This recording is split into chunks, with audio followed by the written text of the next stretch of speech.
S H चोंदोले Vidya Mandir Marathi Madhyam Dombivli west presented by Mrs Deepali Kiran Gavhane standard 5 to 7 subject English.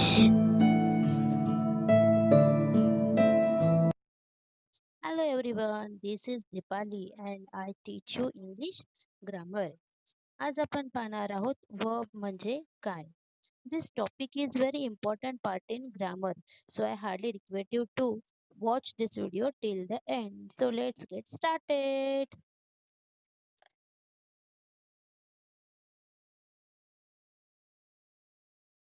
First, we will understand what is verb. Verb describe the action or the state of the subject. म्हणजेच वर्बमुळे आपल्याला subject काय क्रिया करतो म्हणजेच कोणती activity करतोय किंवा state म्हणजे कोणत्या अवस्थेत आहे हे कळते. वर्ब हे नेहमी दोन पार्टमध्ये डिवाइड होतात. फर्स्ट मेन वर्ब म्हणजे ॲक्शन वर्ब आणि सेकंड ऑक्झिलरी वर्ब म्हणजे helping verb. First, we will understand what is main verb. Main verb describe the action of the subject. Main वर्बमुळे आपल्याला सब्जेक्ट काय क्रिया करतोय हे समजते.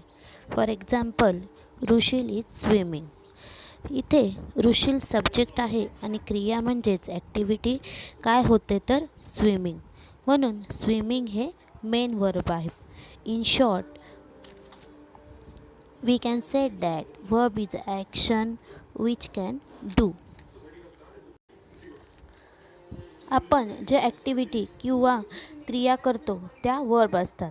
For example watch, eat, play, jump, ride हे सगळे ॲक्शन वर्ब आहे, कारण ह्यामुळे आपल्याला नेमकी काय क्रिया होते हे कळते.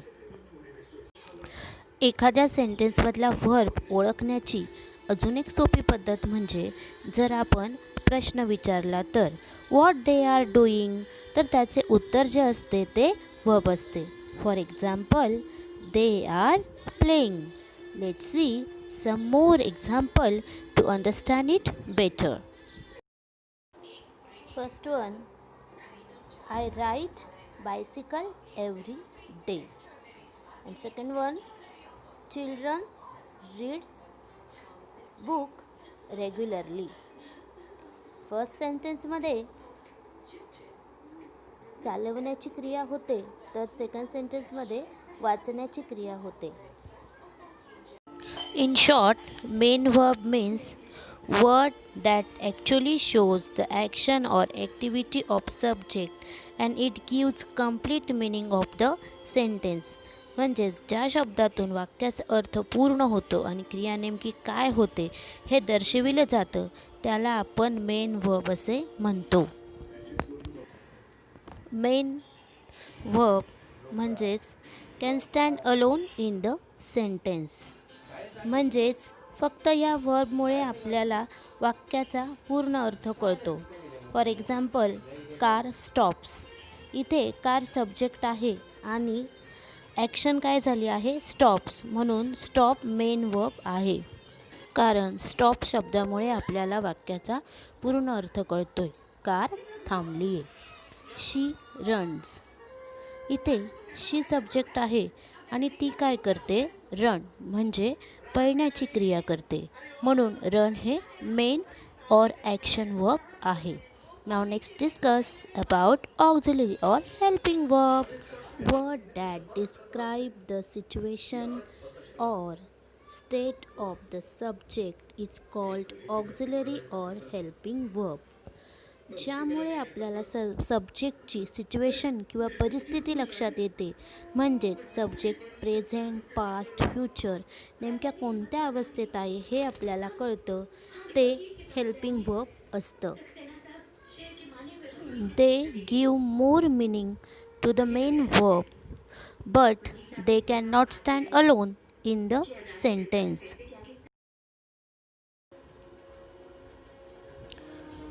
For example, Sarthak is.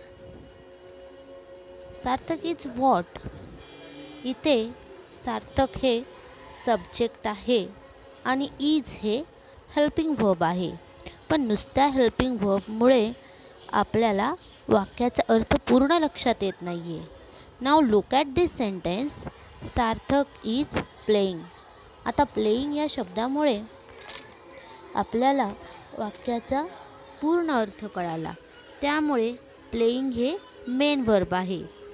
That's why helping verb cannot stand alone in the sentence. आपल्याला हेल्पिंग व्हर्ब बरोबर मेन व्हर्ब यूज करावंच लागतं. आता सार्थक इज प्लेइंग या सेंटेन्समध्ये अजून एक गोष्ट आपल्या लक्षात येते आहे की सार्थक खेळतो आहे.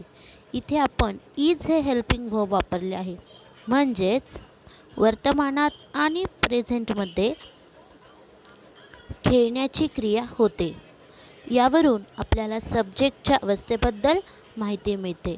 सब्जेक्ट कोणत्या अवस्थेत आहे तर प्रेझेंटमध्ये आहे. नाव let's see some more examples. Sai is happy. Sai आनंदी आहे. इथे साई काही काम करत नाही आहे, पण त्याची अवस्था सांगितली आहे. आणि इज या हेल्पिंग व्हर्बमुळे हे प्रेझेंटमध्ये आहे हे आपल्या लक्षात येतं आहे. नाव साई वॉज हॅपी. साई आनंदी होता. इथे आपण वॉज हे हेल्पिंग व्हर्ब वापरला आहे. त्यामुळे सब्जेक्ट पास्टमध्ये म्हणजेच भूतकाळात आनंदी होता हे आपल्या लक्षात येतं आहे. And next example. Sai will be happy. Sai आनंदी होईल. कधी होईल तर भविष्यात, फ्युचरमध्ये आनंदी होईल. तर थोडक्यात इज, वॉज, विल बी हे हेल्पिंग व्हर्ब आहे. त्यामुळे आपल्याला सब्जेक्टची क्रिया प्रेझेंट, पास्ट, फ्युचर नेमक्या कोणत्या काळात होते हे लक्षात येते. आता अजून असे कोणते हेल्पिंग वर्ब आहे ते बघूया. सर्वात आधी प्रेझेंट हेल्पिंग वर्ब बघूया. हे वाक्यात यूज झाले तर त्यावरून सब्जेक्टची अवस्था प्रेझेंटमध्ये म्हणजेच वर्तमान काळात होते हे आपल्या लक्षात येते. ते आहेत is, am, are, has, have, has been, have been, do, does, can, should, must, etc. आता इथे can, should, must हे मॉडल हेल्पिंग व्हर्ब आहेत जे प्रेझेंट हेल्पिंग व्हर्ब या कॅटेगरीमध्ये येतात. त्यानंतर पास्ट हेल्पिंग व्हर्ब आपण बघूया. जे वाक्यात यूज झाले तर सब्जेक्टची ती अवस्था पास्टमध्ये झाली आहे हे आपल्या लक्षात येते. ते आहेत was, were, did, had, had been, could, could have, should have, must have, etcetera. यामध्ये पण could have, should have, must have हे मॉडल हेल्पिंग वर्ब आहेत जे पास्ट हेल्पिंग वर्ब कॅटेगरीमध्ये येतात. याप्रमाणेच फ्युचरचे पण काही हेल्पिंग वर्ब आहेत जे वाक्यात यूज झाले तर त्यावरून कळते सब्जेक्टची ती अवस्था फ्युचरमध्ये काय होईल. ते आहेत will, will have to, etcetera. इथे will have to modal verb आहेत. That's all in today video from it's quickly revise what we learn it. So she will discuss about verb and take about the subject. Verb म्हणजे क्रियापदे. They took about two things. The subject. First one, action. Which subject perform? And second one, state. Which subject currently in? Then we discuss about two main type of verb. First one main verb, second one auxiliary verb.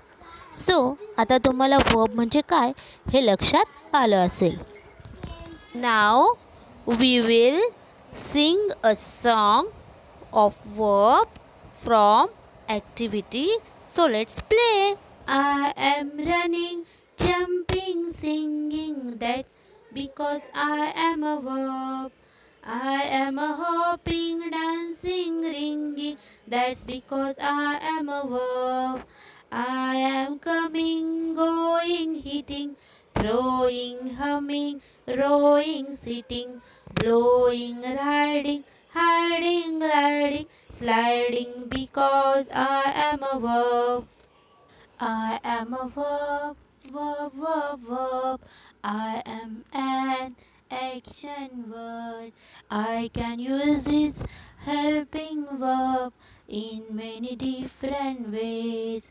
Like we will go, and should we stay, and may I throw, and does he play, and have you seen it, did he eat it, can you have some more? I am a verb, verb, verb, verb. I am an action word. The action is an physical. It's in my mind instead of linking, thinking, feeling, hoping, dreaming, looking, resting, mopping, scheming, estimating, calculating, and relating to. I am a verb, verb, verb, verb. I am an action word. Sometime I am linking verb, a link between two words. Like shall be, will be, should be, would be, can be, and could be. Linking verbs are commonly the form of the verb be. Like was and where is and are, I am, being and be. I am a verb, verb, verb, verb. I am an action word. So put me where as the action is, cause I am an action word. As we have just seen verb poem, so we will learn about few common verbs which are used. So let's see this example. First one, admit, प्रवेश देणे. नंतर action म्हणजे कृती. Accept म्हणजे स्वीकारणे. Achieve म्हणजे साध्य करणे. बाथ म्हणजे स्नान करणे. केअर म्हणजे काळजी करणे. चेंज म्हणजे बदल करणे. डिसाइड ठरविणे. डू करणे. एज्युकेट शिकवणे. फॉल म्हणजे पडणे. फाइंड शोधणे. गॅदर्ड म्हणजे गोळा करणे. गिव्ह देणे. हेल्प म्हणजे मदत. इमॅजिन म्हणजे कल्पना करणे. जंप म्हणजे उडी मारणे. कीप ठेवणे. लाफ हसणे. मेक बनवणे. नोटिफाय सूचित करणे. ओबे म्हणजे आज्ञा पाळणे. पेंट रंगविणे. पॉल्यूट म्हणजे दूषित करणे. क्विट म्हणजे सोडणे. रीच म्हणजे पोहोचणे. से म्हणजे म्हणणे. सेव जतन करणे. थिंक विचार करणे. टॉक म्हणजे बोलणे. थँक म्हणजे आभार. थ्रो म्हणजे फेकणे. यूज म्हणजे वापरणे. व्हॅल्यू म्हणजे मूल्य. विजिट म्हणजे भेट, व्हॅरी म्हणजे बदलू,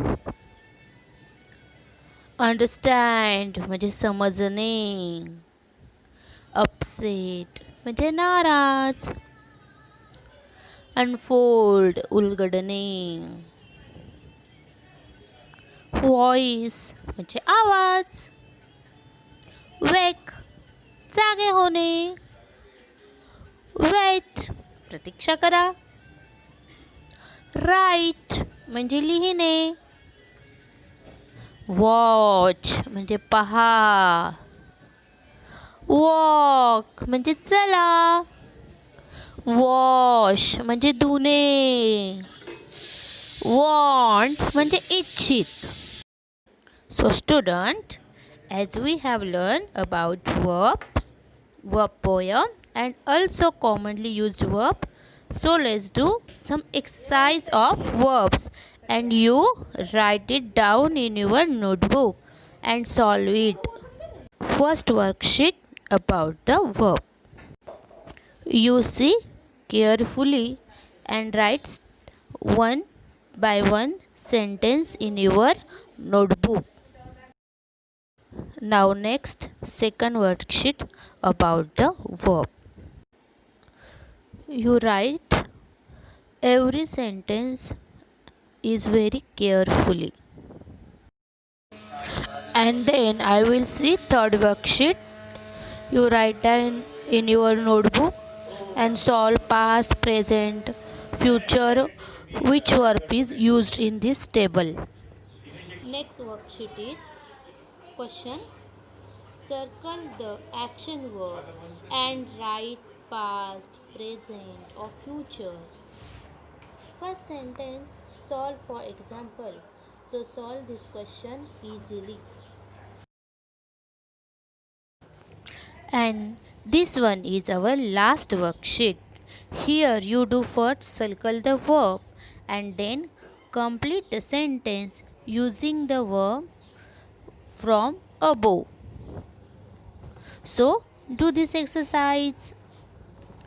So children, thank you watching this video till the end and stay safe at your home. I will meet you soon. So bye bye. Thank you.